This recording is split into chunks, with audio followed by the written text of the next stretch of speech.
my name is Angela Marr, and we're back again with our wonderful podcast, Mother and Daughter on Life. And I have a wonderful, wonderful, wonderful ladies with me today. I have my daughter, True Prosper. I have Jasmine Campbell and Kayla Campbell. Thank you, ladies. How are you doing this morning? Good. Great. Good. Yeah, it's all right for you. It's 4:30 in Jamaica. And look how you're looking all glowing. Oh, Yeah, I was just gonna say, Oh, I'm a wait. little bit under the weather. Glow, But in the glow. cold England. Lightning. I'm going back to bed like this with my makeup. But this week has been a week where I have to say, I had to look over to England like, what on to England? I woke up and I saw Diane Abbott was trending. And you just get like, what's going on? What's going on? And then I saw the comments made by Frank Hester about Diane Abbott. And I don't care when those comments were made, but when I read the comments that he felt he could say in a public environment, and what was really concerning for me was that this was in 2019. And the fact that nobody had said anything about this, the fact that it was in front of an audience, the fact that he even uttered those words about describing her as somebody that he can't stand, somebody that he feels is incompetent, somebody that he feels that doesn't know what they're doing. I'm not reading his exact comments, but the gist of the conversation was that when he thinks about Diane Abbott, he doesn't like black women for what she represents, and he thinks that she should be shot. When I read that, I thought to myself, bruv, are you for real? I was so angry, like so angry. My first post, I couldn't post it because I know I'd be cancelled. But then when I thought about it, I thought to myself, how dare he, in this time, in this climate, feel he can talk about our MP, Diane Abbott, the first black MP in the United Kingdom, feel that he could utter those words. What was your reaction, Kayla?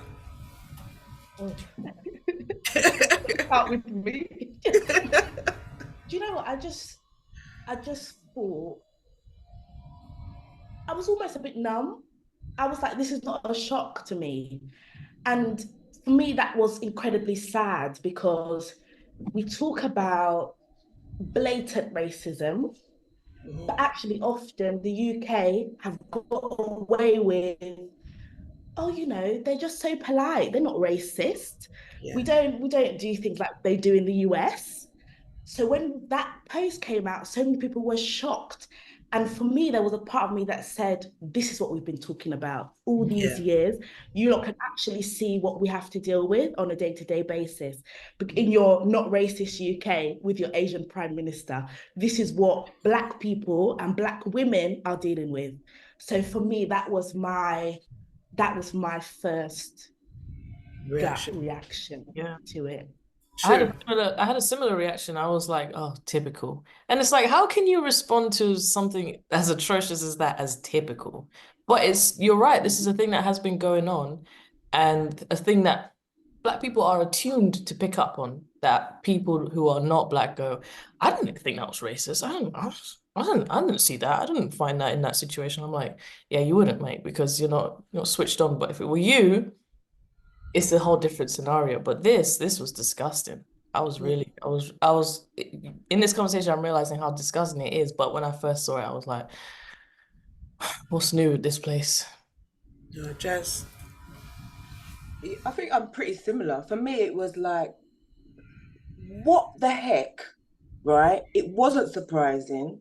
But for me, I'm sitting back now to see what is going to change around what this blatant attack, and I think it's the racist element for me, but it's also the violent element that came with that from what this man said.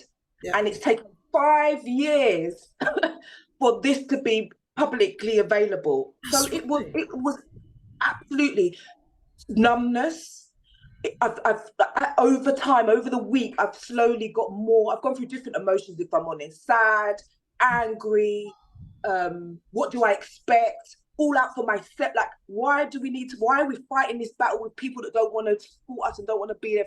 So many emotions I've been going through, which is kind of like a regular thing, and I'll come on to that a bit later. But that's a regular thing for me, where it is shocking to know that this is still going on. It is sad to think that actually where we think we might be making some progress, it feels like we're regressing. And for me, the actions of what an individual says is the most important thing here. And from what I'm seeing in terms of the reaction and actions that are not all being taken is the real sad thing for me that worries me quite a bit.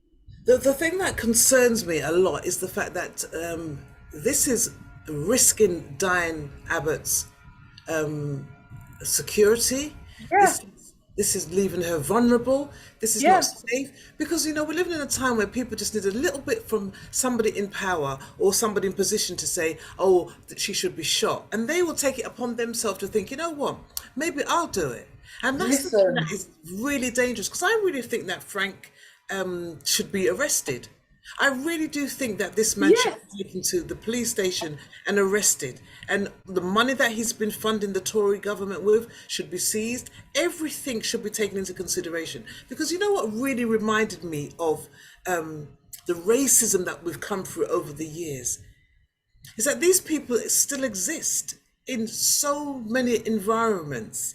And as much as people do, Black Lives Matter, and they do the whole George Floyd, and everybody feels guilty for a little bit, we're not changing these people's hearts. Listen, and this for me is where, I think there's an element of, will we ever change people's hearts? Like, there's an element of, these people are out here, right? They're going to say what they want to say, they feel what they want to feel, and actually we're letting them get away with it, right? The fact that the Prime Minister, I have to go there, has stood up and said, oh, but he's apologized for being rude. When you said that publicly you want to get someone, like, what is this? So to your point, where is the action? Where's the accountability for some of this? Where is the tone around, we are not accepting this. It's not okay. And without that, it's not going to happen. The fact that, and I'm sorry to say, that money speaks volumes. This is a result of, this man has given X amount of money to the government, and when it's other people with influence that are doing things, certain people that are going for certain roles in other countries, right? When they've got their money, when that speaks volumes, and that actually mutes a lot of the action that should be taken. So there's a bit around social mobility, communities coming up and rising up, so that the generation, the leaders of the future have a heart, will not accept this. Because I think there's a lot of people that are already up there. There are many that aren't and that are doing their stuff, but there's a lot of people that are already up there at the top with the influence that we would expect to be taking action, that are not taking action. And for me, that's the bit that really gets me, because I just don't know what else we can do, right, to make people be accountable and take the action. And going back to what the Prime Minister said, the bit that was shocking for me was that part about the apology was actually suck it up, get over it. Yeah, absolutely. just get over it. What are you even complaining about? Like, and rude. Get with it. Yeah. And how you do? We're not racist. You can't be racist. What do you mean it's not racism? How do you describe that as rude? Rishi, he, of all people, right, knowing that he's in a position that he's not supposed to be in, right? You're there by default, right? And you will be out soon because you're useless. You don't represent. And at a time like this, somebody like him should be able to stand up. I mean, I look at the Tory government, I think to myself, you don't need to just dip yourself in water and disappear. Because as far as I'm concerned, for you to look at that and say rude. So what have we been fighting? That's how I feel about him. I feel like you guys think that we should suck it up. And black women, everywhere we go in life, we've got to suck it up. We've got to be able to go, oh, you can manage it. You can take it. You can handle it because you're strong black women. Well, we're tired of being strong black women. We're tired of having to suck it up and go, we can cope with this. This is why so many people stood up and came out for Diane Abbott. And then when I saw her in Parliament, standing up, trying to voice him, 46 7. times. Listen. There was a point when I looked at Diane and I thought to myself, I know you are strong, but this is a different kind of strength. The Labour Party, why aren't you standing up with her? Why didn't you all stand up and say, this is unacceptable? This woman right now has a voice and needs to speak. Yeah. She needs to speak about her experience that you've put on her, that you won't let her speak. I'm lost. And again, it's the flippancy of the rationale that they give for not acknowledging her. We ran out of time. That's what they said. They said we ran out of time. And that's a special occasion moment. After what she's been through, she should have had the floor. Absolutely. And there is a policy, if they want to go by their policy, there is a special occasion when they can actually be. The fact that you will get through everything, if that was the case, you'd say, you know what? We are talking about this. Let's allow Diane to say what she has to say. Remember, 2 MPs. That is a blatant disrespect in my eyes. It's a blatant disrespect and disregard of individuals, which happens. It happened in there, and it happens all over the place, right? Whether there has been two MPs that have been killed. Can we really bear that in mind? This isn't small. He said she should be shot, and that when he looks at black women, I don't need you to look at black women. Quite frankly, I don't need you to. I don't need any kind of like, oh, you got to like me, because I'm fed up of walking into those rooms where there's a lot of Frank in that room. Some of them might even date black women, but it's the one black woman that they like. And that is, for me, that's the danger. And some of them are black themselves. I'm sorry, we revalidated. Sorry, what were you saying? I was saying, and some of them sitting in the Parliament are black themselves. Yeah. Where were they? But my thing is, can I just say that?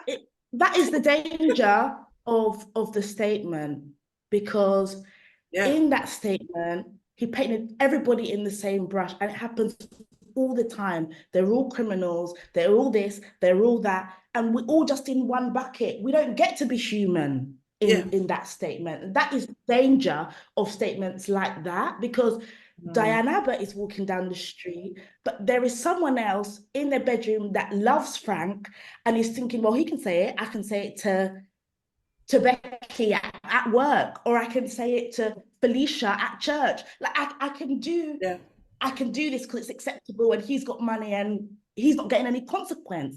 And I think for me, that was the bit that I was like, do you know what?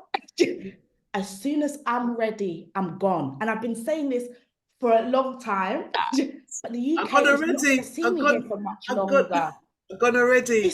That's why, listen, it doesn't, and people always say, you know, are you proud to be British? Why aren't you proud? Why aren't you patriotic? Don't you love the royal family? I've never understood. My thing is, your experience of Britain is not mine. So you just can't, what can I be proud of that parliament? What part of that parliament invokes pride? I just don't understand. What I did find lovely was the 3 black Labour MPs that did speak on her behalf. And there was one woman, I forgot her name, but she was like, can you imagine? And I just thought, first of all, love you for saying that in the middle of Parliament. But second of all, the sad thing is, how many times has someone spoken on your behalf not been considered in a conversation that concerns you? We're talking about the corporate space and promotion and getting sponsorship, and how it's so much harder for Black people in corporate England. So that happens all the time. So when we talk, let's move this conversation onto the racism that we've become immune to, the racism that we see daily, like growing up, and just seeing it as like, oh, that's just racist. When I live in Jamaica now, okay, and when I walk on the street, the feeling that I feel is a sense of I've got nothing to worry about. When you don't have to worry about racism, that feeling, Freeing. it enables you to breathe if you want the truth. Because if somebody's rude to me on the street, I don't have to check if it's racism. I just go, you're a rude person. If I go to the cashier point and the cashier and she's rude, I go, she's just rude. I don't have to go, this white woman is being rude to me or this white man is being rude to me. So I got to think about, are they racist? That bit is now no longer something I'm dealing with. I'd like to talk about the racism that we've experienced growing up and how we're navigating through that, because we're all as Black women going, this is what we mean. And if Diane Abbott is getting this, then what about me? What about me in the workforce? At school. In school? At school, me and my friends were tuned into racism very early. And I had a really close friend that I would just go to and every now and then be like, this is unacceptable, right? Like, I don't think we're being treated as equally as we should be treated amongst our peers. And I had an experience at school. I remember, I can't remember the situation, but I was supposed to stay behind and clean some things up with the teacher.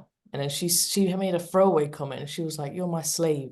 Now, at probably 12, 13 years old, I knew something wasn't right about that comment, but I had no... True. I'm so sorry. Can we just digest, like... Yeah. We're not going to just say that and keep moving like that was a normal statement. So when I came home and told you, Mom, oh, Lord. It was and you. No, it was a madness. Because I had to say to her, what did she say? Yeah. And I was like, maybe she didn't hear me. Maybe it wasn't that deep. She called me a slave.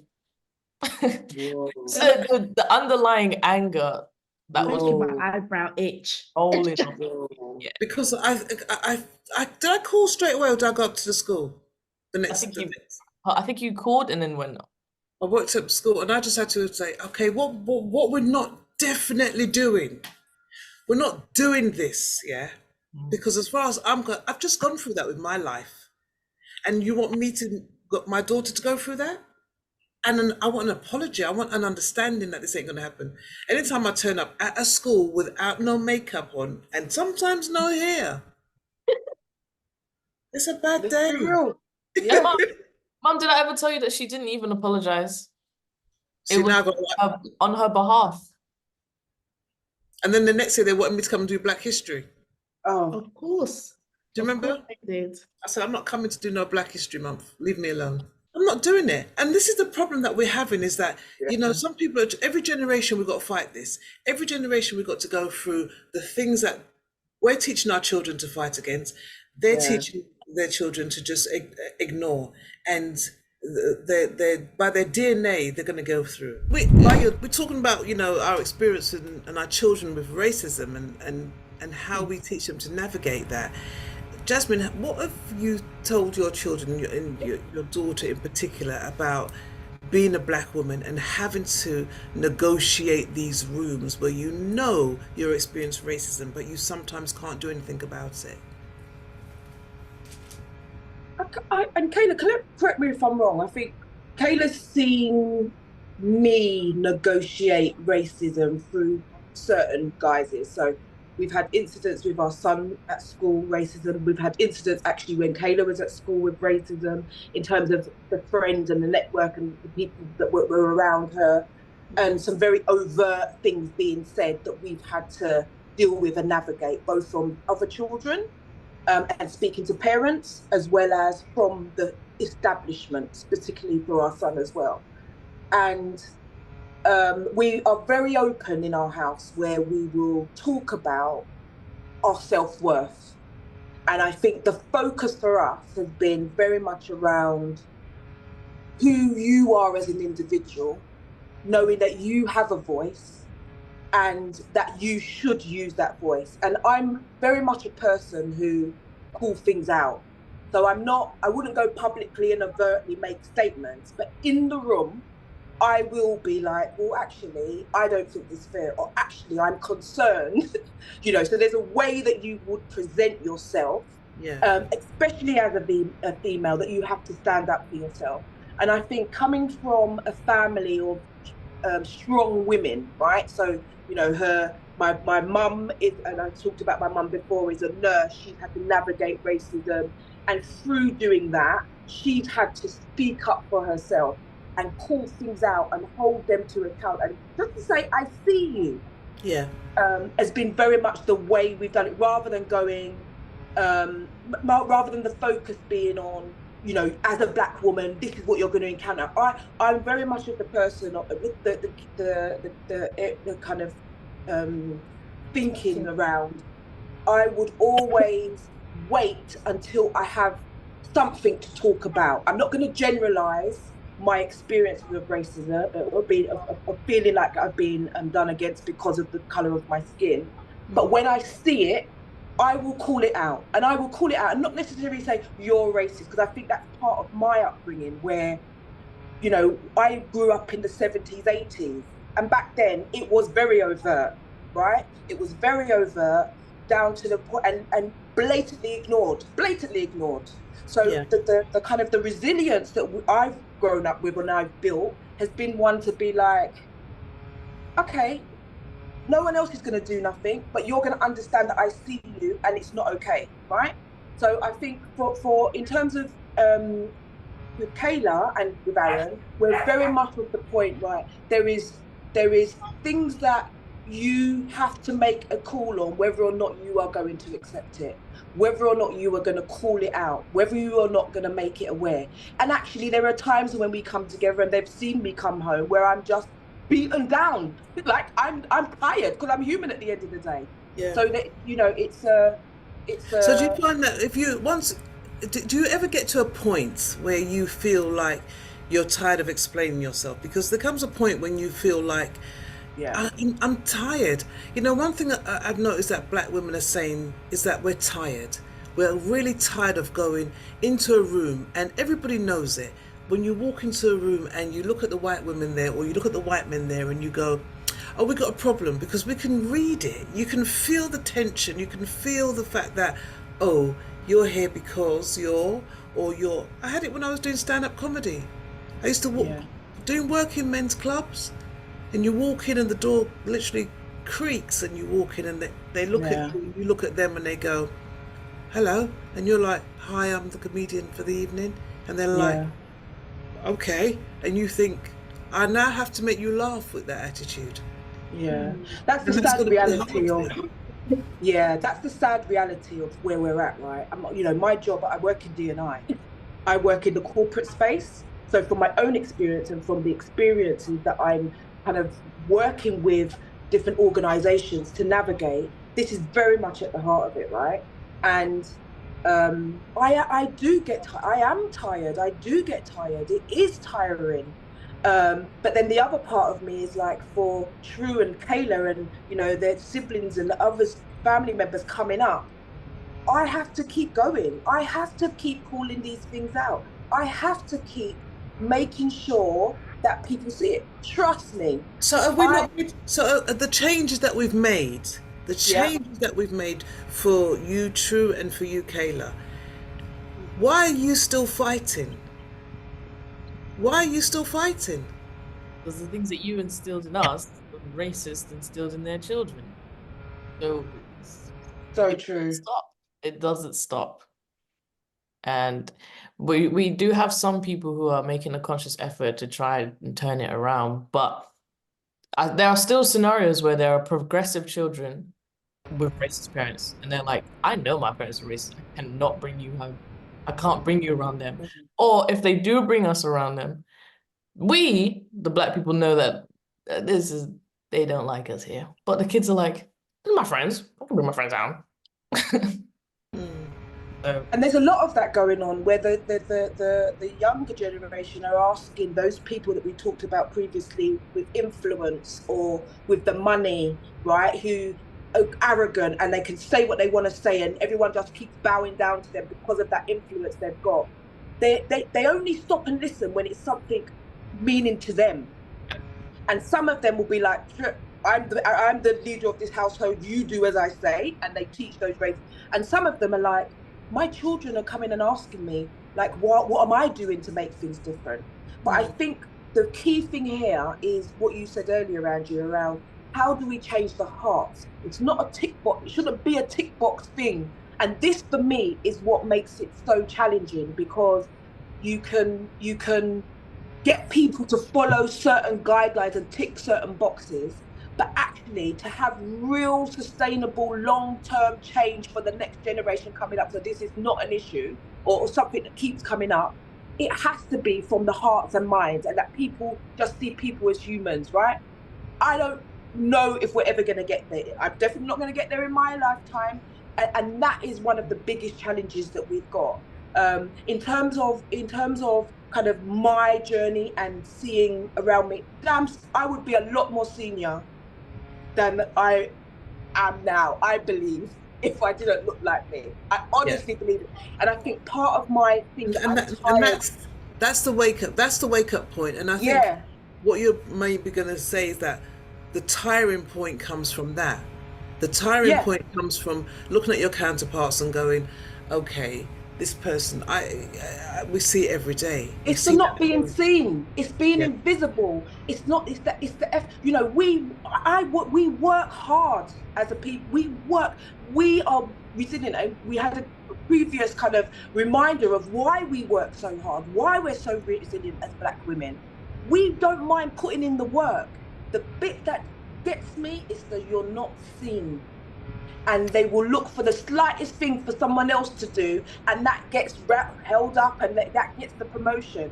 And for a lot of us, we have to work a lot harder. We have to be the one always talking and raising the point, and that's why it gets tiring. That's why it's so hard. And that's why you're seen as aggressive, problematic. And that's why we don't see accountability. We don't see people being held up when it's a Black woman, right? Because it's like, well, you know, oh, we'll just pretend we're not seeing it. They've apologized. That should be enough. It's that when we're invisible, it feels like we are not seen. And that's in the health service, in like everywhere. You know, you hear about the women going and having children and being left with no pain relief because there's an assumption that Black women are more resilient. And, you know, it's just so, it's really sad. It really does sadden me, you know. Hayley, you wanted to say something? Come in there. For me, we often talk about changing other people's hearts, and we spend less time, I think sometimes rightfully, to be honest, because it shouldn't be our responsibility, but we focus less on changing our own hearts and building community in our community. Because when you talk about how you raised me to be a Black woman and navigate today's society, or society 10 years ago or 20 years ago, for me, I felt, or how I perceived that, was all about empowerment. It was about who do I see myself as, and who do I want to be, and where can I go? Because I think one thing that other cultures do better than we do is dream big, because they've seen more, they've experienced more, they are able to do it. So when they're walking into those rooms, they can say, I'm here because I'm great. Not all of us have had that experience. So often our own insecurities are the things that make us go, oh, should I be here? And then that is amplified when we see that look across the table when someone is actually thinking, they're only here because they're X, Y, Z. And I think that again is multiplied when you're a Black woman, because you have gender and you have race. Then we add sexuality, then we add different religions, then we add da. So for me, I think we need to do more work around how do we get ready? And I think we're starting to see that with more of the diaspora moving back to Africa and the Caribbean, because they're saying, do you know what? I'm tired of bending to your institution. I'm tired of bending to your system that isn't working for me. I'm going to go back. So to Auntie Angie's point around, I don't have to think about racism every day. I just get to judge you on who you are because you can't be racist towards me. We're the same. If you are, you really are stupid, and I just can't take your opinion into account. But I can just judge you for who you are and on your merits rather than anything else. So for me, I think we need to really invest in our communities, our families, our relationships, because I think then we'll start to at least feel supported, because I think often we're tired because we feel alone. We feel like we have to fight these battles alone. We come home, we don't have anyone to speak to, whether it's intergenerationally or the men in our community don't understand us, or, you know, I feel like we always feel like we're fighting something, where actually if we had a group, if we had a support network where we could just share, and I think that's what has been beautiful actually about everything that's emerged with Diane Abbott. We are having conversations as Black women and saying, are you okay? Has this happened to you? Yes, this has happened to me. One thing Black women do well is talk. We are great at talking with each other and sharing our experiences and uplifting each other behind closed doors. I think we need to do more of that publicly, because I think if we can show the power of our community and we can build our own community and support each other, then quite frankly, they'll have to move around us, or better yet, work with us.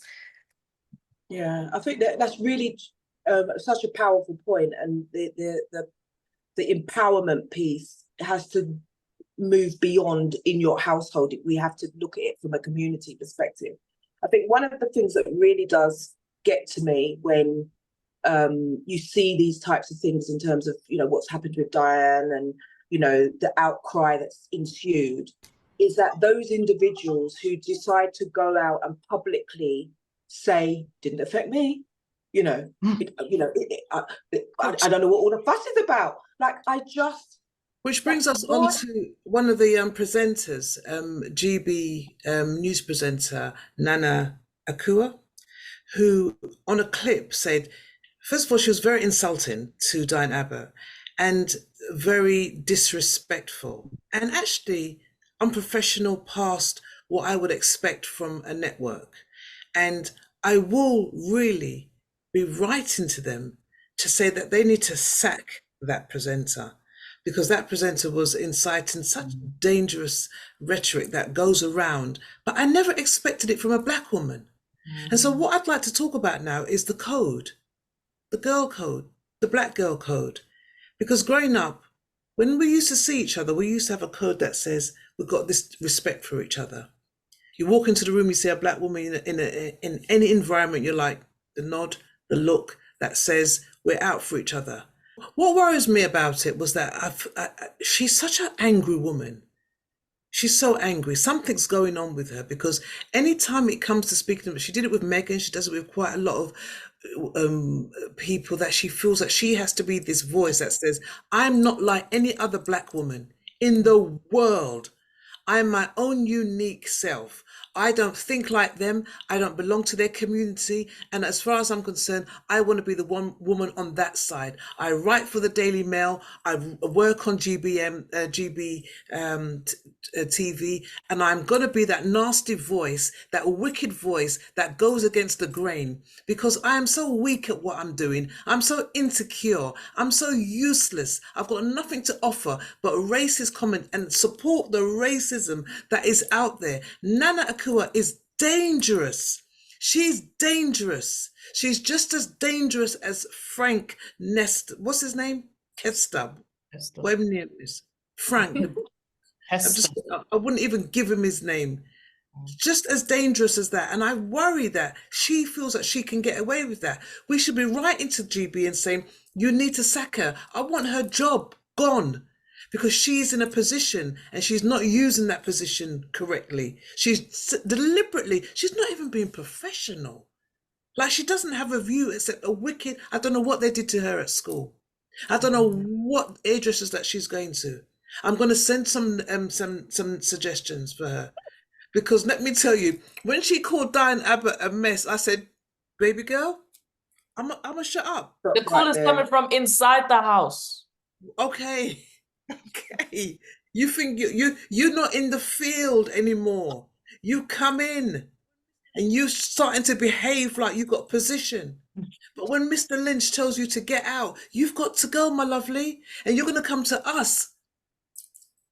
You're going to come to us and say, guess what they did to me? And we've got to look at you and go, guess what you did to us? You're dirty, you're dangerous, and you're wicked, and you're doing it deliberately. And that's a problem. Kinfolk and kinfolk. I think so talking about the Black girl code, it definitely goes back and links back to what Kayla just talked about in terms of, as a community, we need to be doing so much more to support, encourage, champion, push, like whatever that is, hold, you know, together. And I think in the corporate space, it's a similar thing as well, because there's a bit around, you have the few that make it to the top, but there's even fewer who will pass it back down, who will give up their time to support those coming up. And, you know, it comes in all guises that. But didn't they have the same struggle? Didn't they have this is what I don't understand, Jazz, and sorry to cut you, but when you get to the top, you had the same struggle. Yes. So if you see somebody else who looks like you, it's your job to bring them forward. Trust me. But you know what? And I'm not excusing. I'm not saying, but I'm saying there's a number of factors. They're tired and they might be at the top, but they're still hustling at that top because they're not being seen how they should be seen with their counterparts at the top. No excuse, because we all have our thing and we know what we've just gone through. You have those that get to the top and they've forgotten, or they've chosen to block it out for whatever reason. That journey, that community. You can see them blocking. You walk into the room and their eyes go down, or they're in a when meeting, they see you as a black person that comes, they don't want you to bring the black to them. Like, don't come in there. You want to walk in there and go, yeah, my wife, when I see you for a long time, you know, it's like that was. So I think there's a lot around the point around this needs to be driven from the community, because then we wouldn't be having this conversation now going, but can't they see? Like, don't they remember? Because it's been ingrained in that part of who you are, right? That has got you up there. And it's a lot more front of mind. It's a lot harder to forget what has taken you to get there. And I think some of the people, and I'm not saying for everyone, who has helped them, or in their eyes, helped them get to the top. Yeah, exactly. They don't see it as their people. They don't see it as their folk who's helped them to get to the top. So they feel like they're obligated to praise that. The Prime Minister, and this is, yes, it's not black, but the Prime Minister said in the Houses of Parliament, I nearly fell off my chair. And Britain is not institutionally racist, because who is the first Asian Prime Minister standing before you? It's just like you duppy. And so what? You, by default. You're actually using that to say Britain is not racist, because you are standing there. You really, truly think that there was not a reason other than your race as to why you're there. Like, so I think it's so complex, but it does stem back into what is the root, how are we going to make sure the foundation is strong and we're empowering each other to navigate. Kayla, how would you respond to that, Kayla? For me, I think there is a real acknowledgement to that piece, because so many people have felt they have to mask. When you mask for 2 days, and we talk about it with ADHD, there's a masking element, because you want to be normal. You want to assimilate with people that are around you. You want to do that for 20, something that takes 30 years to get to C-suite -1, maybe another 10 years to actually be on a board, because it's harder for our journey. So we're talking about people for 40, 30-ish years that have been told that who you are as you present is not okay.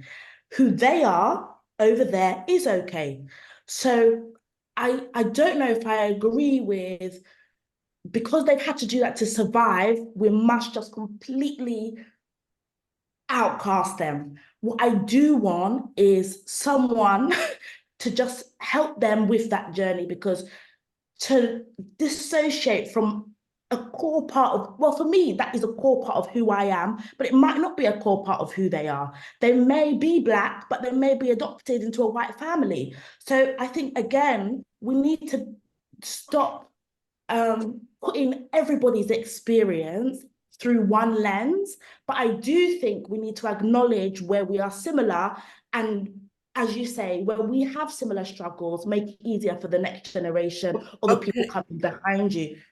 Okay, Kayla, what I would share with you is that when say like in entertainment business, there's a stage that people go through when they're trying to make it, and then they make it, and then they change. Yeah. And I see it a lot. I see the conversations that they could have before, they no longer have. The events that they used to go, they no longer go. The agents get in the way. I used to work on Choice FM, and when we used to approach agents to say, "Can we speak to this celebrity or this celebrity, black celebrity?" they'd come back and say no.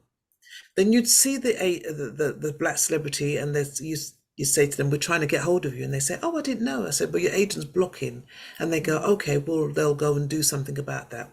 They never do. Their career comes down, and then they contact you and say, "Can I come on your show to talk about what I've experienced?" And at that point, I say to them, "When we needed you, you consciously chose not to." And those are the people there are lots of people who are consciously going, "You are now trouble to come down to the black community again. I don't need you right now because I'm here." And those people, I don't have the same heart for. I do understand the people who are saying, "I don't know this culture."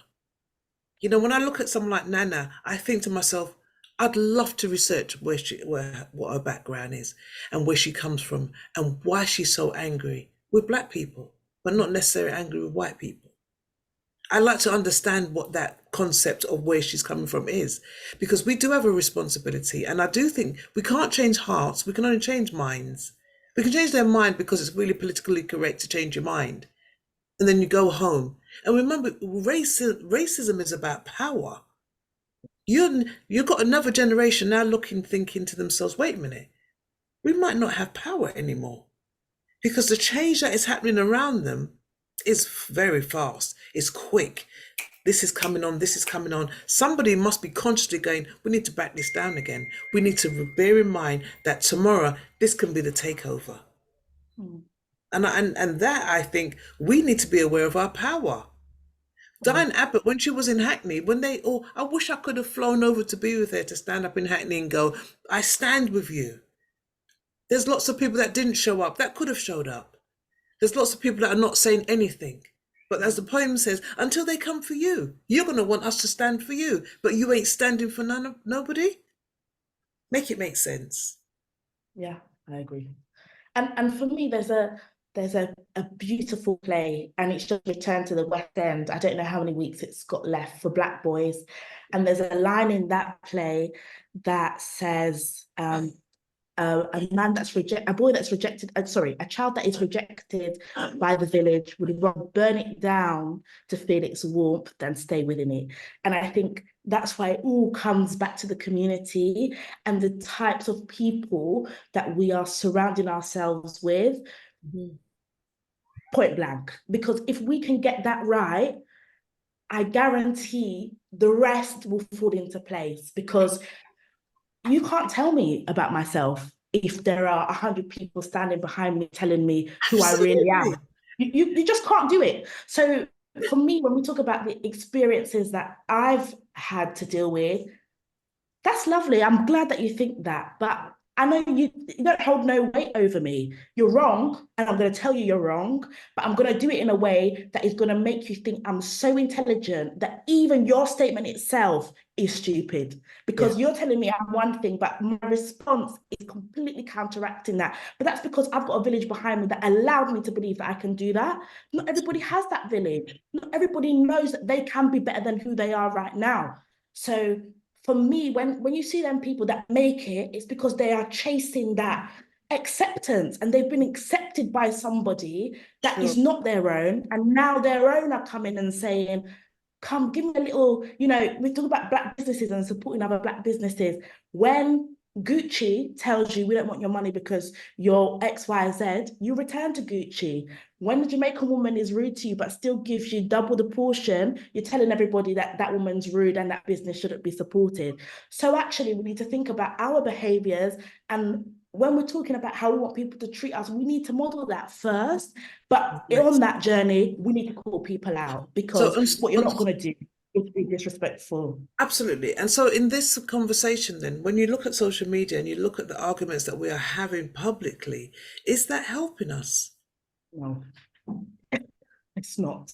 Because when, you know, nothing worse than, I really hate to see women fighting. Yeah. And I hate to see attacks. I saw this little young boy, black boy, coming home from school, and this white boy just started fighting him, punching him, and he told him to lick his shoe. And when I saw the little boy lick his shoe, kiss his shoe, Oh my gosh. my heart sank, because I knew he was doing it for safety. I knew he was doing it to get home and to be safe. And I understand it. But to be in 2024 and see something like that Right. broke my heart. And yes, the boy's been arrested, but part of me felt, I need you to be taught a lesson. I need you to understand that this isn't normal, and to film it and to show it on social media. It's almost like when I see black girls fighting, I think to myself, where are we going? We've got to have a code between ourselves that says, listen, we're not doing this to each other. What we did with Diane Abbott is what we're going to do for you. If they do that to you, we're going to stand for you. That, I think, I would love to see in the community. I don't want to see Nana out there. I don't want to see her out there doing that. If she feels that, shut your mouth. Shut your mouth. If you don't like Diane Abbott and you think she's a mess, shut your mouth. That's your opinion. But what we're not going to accept you doing is voicing it like that. We're going to come for you. We're going to. And that we need for the white people to disassociate themselves with her too. Because that's not acceptable, because they put people like that to speak for them. Mm. And it's dangerous as well, in the sense that the first thing those that don't want to see us have, equality, equity, however you want to put it, Yeah. will be they don't even like each other. That, because you're dividing us even further. They don't even like each other. So that, but for me, that black girl code, black community, let's stand up, let's stand together, let's support each other. That's why it's really important. Because when you're looking at many other cultures who are minorities in this country, the one thing they do, they show up for each other. They show up for each other. And whether or not they agree or like, or we're all human. You're going to have people you like, you don't like, whatever.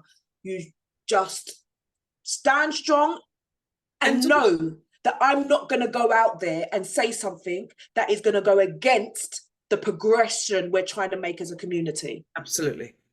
Absolutely on the money there. And stop it.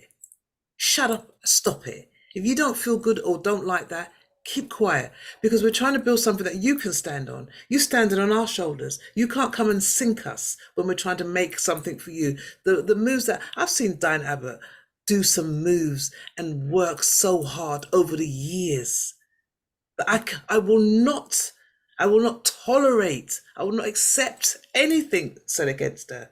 Don't even talk about her hair. Don't talk about her shoes. Don't talk about her coat. Don't talk about her nails. Don't talk about nothing. Because she's done too much in our community. And so when we stand up for her, what communities have is that they can go for help. I've gone to Diane Abbott for help. I've gone to her for help. And she's been there, didn't blink. So we have to have a network where we can go to. We've got lots of different networks of black women coming together, but we need to be able to support each other and say, you're flying, good, we're all fly.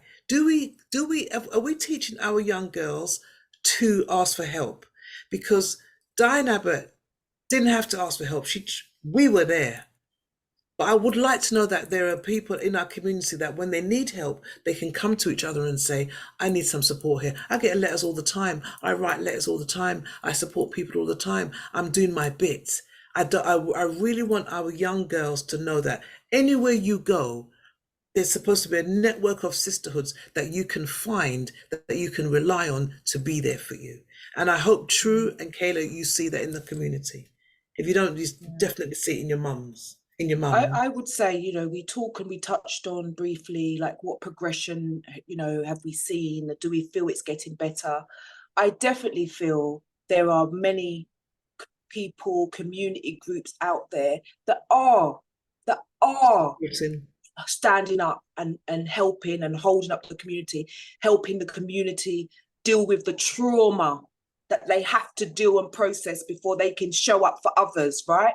There are a lot of groups and you know, charities and individuals that I personally know as well who are doing an amazing job at empowering the community. You know, someone sets up a new business, let's go. We need to show up and support them. Someone, you know, the kids are all on the street. They're hurting each other. They have to deal with their trauma. Come, let's open up a centre right in the middle of the estate. There are so many people who see it and are rightly having to deal with and help them deal with the root cause of why sometimes the outwards that we see is not what we think we should be seeing. And when we so see there are people that are doing a lot of good things, and there is a lot more that if we, and it's like a window into how powerful can it be if we all were doing, you know, more of us were doing more to help. And it's intentional. Be intentional. When you see somebody who's doing something, retweet it. You know, there's people stand back from retweeting and liking and supporting. It takes nothing to go and let me send that, go and let me do that. You know, people sit back deliberately going, oh, I don't want to look like I'm about that, or I've passed that stage. You're not good for us. You need to be able to be pushing your network forward in your network. I'd like to end with our daughters really just talking about the need for help, and do they feel comfortable going for help, or do they feel that they have to be the very strong Black women that we've had to be over the years? So we come to the end of the show. We'd like really talking about asking for help, which I think is a really important thing to do. I'll share a little story with you. I'm here editing this play that I filmed before I came called Siblings. And it takes a lot to edit. It's a lot financially. And I said to myself, I'm going to do a GoFundMe. And when I heard myself say I'm going to do a GoFundMe, I literally went, oh, am I really asking for help? And I set the whole page up. And for about a week or so, I cannot press send. So I call a few friends, and one friend said to me, Angie, we have not because we ask not. And then I have a friend who's a prophet. He was talking to me, and I said to him, what do you think about this? He goes, Angie, you've helped so many people. Why can't you ask for help? And then I went, yeah, but I can't. I'm not used to saying, can you help me? Especially financially. You know, that's something that I find difficult. You know, you fund your own things, you know. And I think that's a really important thing for me to say. I can't ask for help. And every time I look at the email that comes in, it says, you haven't pressed your GoFundMe yet. It's 3,500 I'm trying to raise to edit this play and do the marketing for it. And I'm going to press send, I think. I keep saying to True, I'm going to press send. And she goes, okay. And I go, okay, but I'm going to sleep on it. I feel like to get them to send it now. I said, I'm going to sleep on it and go, let me see. But I think I'll try today. I'll try, if not today, definitely tomorrow. And if not tomorrow, the following day. Do you find it difficult to ask for help? Yeah. Like, we spoke about your friends, we spoke about having that friendship and stuff like that. But I really would like to be able to say to young girls in particular, and women our age, because I'm talking to myself, how to ask for help, and just know that there are people who do want to help. I'm being told that all the time. I think that people point is the deciding factor for me. I've got a really good network of people that I ask for help from. If you're not in that, you know, 2-3 fingers, it's really difficult, because I think more than asking for help is, do I trust you to see me vulnerable? That's the bit that Yeah. I struggle with, because Yeah. I can say, can you help me? But I don't know if you're going to go and tell everybody else, Kayla needs, Yes. and Kayla can't do this, and Kayla's a fraud because she's going on like she can do everything, and actually she needs help with this one question. Yeah. And now, in the age of ChatGPT and, you know, advanced AI and all sorts going on, it's like, well, you should be able to solve it yourself. But for me, I think I'm learning now there are multiple layers and boundaries and barriers that I've put up, that have got me to this stage now that makes it harder to ask for help. So I used to call it my superwoman complex. I still call it that because I like the name. I think it sounds cool. But I definitely think, yeah, see? But I'm realizing there's a bit of, I associate it with me being Black, I associate it with me being a woman, I associate it with my ADHD, and I've got a lot of praise for being Superwoman. Kayla can do it all, Kayla can do this, Kayla can do that. Oh, Kayla just never stops. But more recently, I understand the emotional kind of toll it takes to always be that for other people, rather than always for yourself because you want to do it. So I'm very lucky that I have people that will call me at 3 o'clock in the morning and say, Kayla, I haven't heard from you. What is happening? What is, no, not what you're telling everybody else. What is really happening with you? Yeah. But I do need to get better at saying, do you know what, I'm not okay. Because I know I'm not okay, but I'm just telling you I'm okay. Because again, to our conversation all through today, I'm already tired. And quite frankly, my mum will laugh now, but I'm tired. And if I've got a problem to solve, it's going to take me half an hour to tell you this problem. Sometimes it's more than half an hour. I know it's a big problem. Once I start talking, we're going to be here all day. Now I've lost a day of problem solving. And I'm sitting here telling you, crying maybe, but quite frankly, do you know what I could have done with this time? And now I'm exhausted because I've been crying all day. I've seen Actually, sometimes you need that cathartic release. Absolutely. Yeah. But yeah, so I'm getting better, but it is an ongoing struggle for me. True. Yeah, that's very poignant. I think with me, there's been a lot of like, oh, don't worry about me. I'm cool. I'm cool. But what's up with you? Like, I'll give you the time that you need because I know that everybody needs to be heard. And I think that probably comes from a point where I didn't feel heard for a very long time. So I just thought nobody needs to hear me.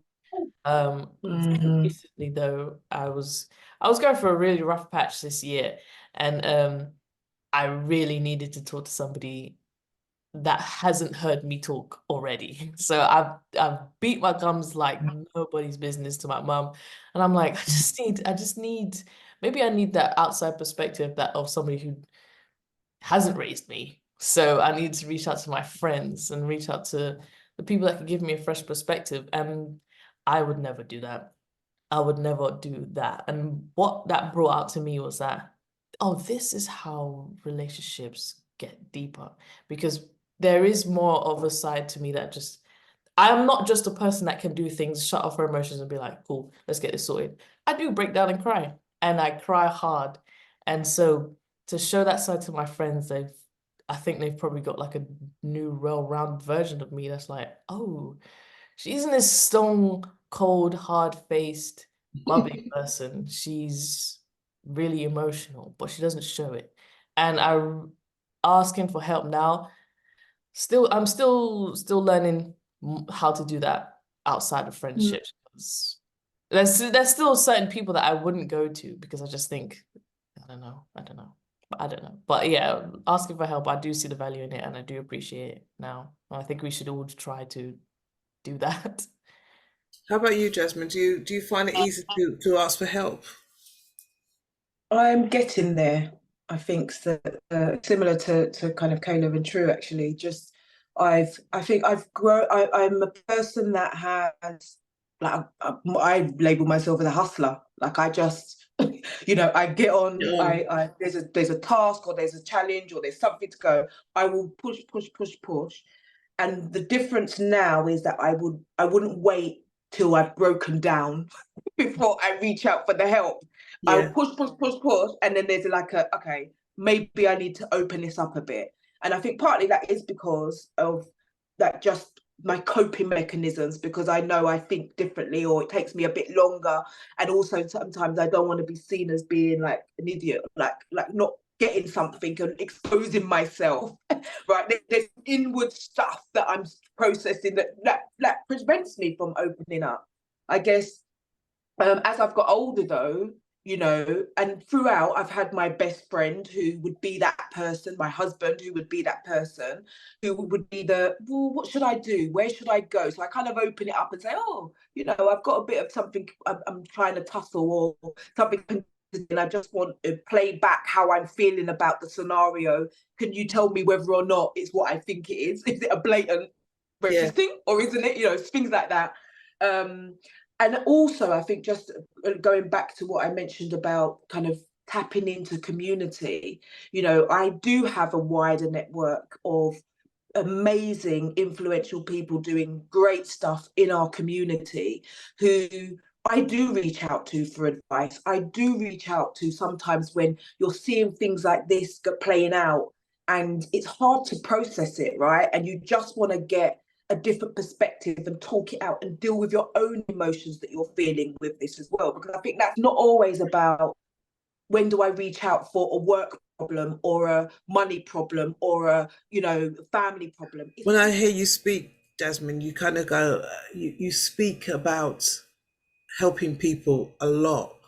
You know, you mention a lot of people, and it's like a question that's come to you, and still you've answered it by talking about other people and supporting other people, and you know, and this is the second. This is the second time we've spoken about this, and it's the second time you've gone on and you've said these, and they're doing this, and it's wonderful. And I think that I get it, you know, but there comes a time when I don't think sometimes people see us as Black women sit there and go, this is a lot. And then somebody will phone and you go, hiya, yeah, I'm on my way right now, don't worry. And yeah, I can support, I can do that.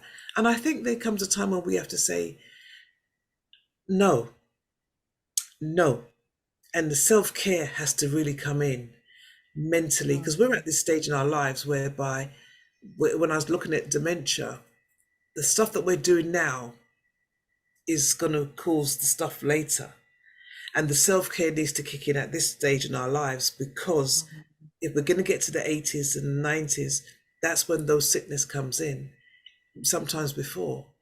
And I think now I stopped doing as much work as I used to do, because I got tired. And I started to realize that this isn't it. This isn't all I'm here to be, just for people. And I think that's why when I ask for help, it's very rare. You know, it's like the other day I was talking to Grace, and David was coming over. She goes, is there anything I can send you? And I went, no, I'm fine.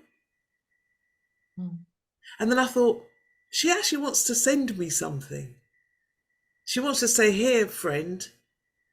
So I phoned her up and said, there's this hair conditioner that I really like. So she went, okay, let me buy it. So she said, which one do you want? I said, oh, this one's fine. And she goes, well, Andrew, what about the bundle? I went, in my head, I went, oh, the bundle, but that's more than I need. I'd like it, but it's more than I need. And I watched myself make myself small, and she doubled it up and sent it. I watched myself go, I don't need. I should, that's true. I should tell my husband. I should keep it within me. And I'm tired of doing that. I'm tired of not going, actually, I need help. I'd like that. I'd like that. So when I heard you, Jasmine, I just thought, Jasmine, you've done it. Take up the space. Take up the space. It's so, and I know what it is. I don't know why, but I always think of the inconvenience I might cause someone before I think about what is it. I'd rather just deal with it, like hustle and go get myself. Do you know what I mean? Yeah. I don't know. So that's why I say I'm working on it. I'm working on it. I tell you, I shared this one, and I really want to wrap up on this one because it's really poignant. I had fluid on the brain when I was carrying Shrew, and I nearly died, lost the vision in my eyes. Everything was Wow. it was a really bad time. And I remember being in the hospital, and the headaches that I had was like, Jesus, you might as well step in on my head. Wow. And they came to give me a lumbar puncture, and they hadn't numbed my back properly. And I felt the needle going in to my spine. But the doctor was so competent. It felt like they were being so competent that I felt, excuse me. And at that point, I thought, should I say something? Because maybe it was a pain that I was supposed to feel, or it was not supposed to be. And then I said, actually, stop. And I want to say this to somebody gave me great advice, that if you are getting something not being dealt with in the hospital by a man as a woman, you can say, I need a female doctor. And so at that point, I stopped him and I said, I need a female doctor. And he took the needle out and he had to stop. I didn't know that. And so sometimes when we kind of like not used to asking for help, things happen to us and we don't say anything because we think we're going to upset people or we're going to disturb people or they're going to think, oh, black woman being angry or black woman. That's what we come full circle with that discussion that we had. When we don't speak up, we don't train ourselves to, one, ask for help, two, stop people hurting us, and three, not being allowed to hear our voice. And so it's really important that sometimes we put our hands up and say, help me, or no, or stop that. And at that point, I realized that that doctor could have gone in and I could have been sitting there thinking, is this supposed to be this painful? It wasn't. It wasn't numb. My back wasn't, spine wasn't numb. And the wrong needle move on your spine could paralyze you. So I don't know why I say that, but I say that because sometimes we keep our voices so small and we help others. Yeah. We've got to stand up and say, bun you. So thank you so much, ladies, for joining us. It's been a fantastic discussion. This has been very special to me. Thank you, True. Thank you, Jasmine. Thank you, Kayla. Thank you. Anytime.